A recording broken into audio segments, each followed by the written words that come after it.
আমরা দীর্ঘ ১৭ বছর আন্দোলন সংগ্রাম করেছি একটি অবাধ সুষ্ঠু নিরপেক্ষ নির্বাচনের জন্য। জামাত তারা ক্ষমতার স্বপ্নে বিভোর হয়ে তারা বিভিন্নভাবে মিথ্যাচার করছে। এই রূপনগর টিনশেডে আমি ছোটবেলা থেকে বড় হয়েছি। আলহামদুলিল্লাহ আমি শতভাগ আশাবাদী যে আগামী ১২ই ফেব্রুয়ারি ধানের শীষে ভোট দিয়ে ইনশাল্লাহ জয়যুক্ত করবে।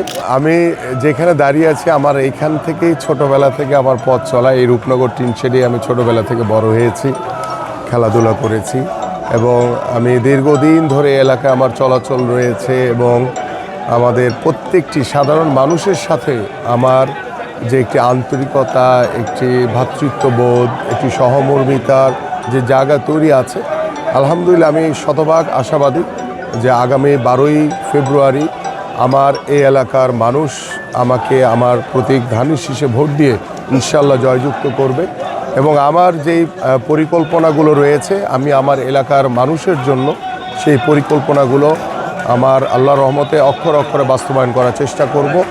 এবং আপনারা সকলেই জানেন যে আসলে আমরা দীর্ঘ ১৭ বছর আন্দোলন সংগ্রাম করেছি একটি অবাধ সুষ্ঠু নিরপেক্ষ নির্বাচনের জন্য এবং আমাদের মাননীয় চেয়ারম্যান জনাব তারেক রহমানও বারংবার আমরা কিন্তু একটি কথা বলে আসছি যে আমরা একটি সুষ্ঠু নির্বাচন চাই, যে নির্বাচনের মাধ্যমে জনগণের রায় প্রতিষ্ঠিত হবে এবং সেই জনগণের রায়ের প্রতি আমাদের শতভাগ আস্থা এবং বিশ্বাস রয়েছে। কিন্তু একটি দল জামাত তারা ক্ষমতার মোহে বা ক্ষমতার স্বপ্নে বিভোর হয়ে তারা বিভিন্নভাবে মিথ্যাচার করছে। আপনি ইতিমধ্যে দেখেছেন যে আমরা ধর্মপ্রাণ মুসলমান, আমরা ইসলামকে, আমাদের আল্লাহকে, আমরা আমাদের রাসূলকে আমরা বিশ্বাস করি, এক বাক্যে আমরা বিশ্বাস করি, কিন্তু সেই তারা ঘরে ঘরে গিয়ে তাদের জান্নাতের টিকিটের কথা বলেছে। আপনারা সকলেই অবগত রয়েছেন যে জান্নাতের টিকিট দেওয়ার মালিক একমাত্র আল্লাহ। তারা ঘরে ঘরে গিয়ে আমরা দেখেছি, আমি আগেও বলেছি আপনাদেরকে যে ঘরে ঘরে গিয়ে বিকাশের নাম্বার নিয়ে তাদেরকে বিকাশে টাকা দিয়ে ভোট কেনার চেষ্টা করছে।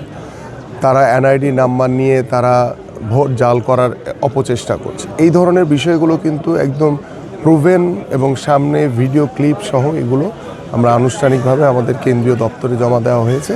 এটা আমাদের নির্বাচন কমিশন এবং রিটার্নিং কর্মকর্তাদের কাছে তারা দাখিল করবে।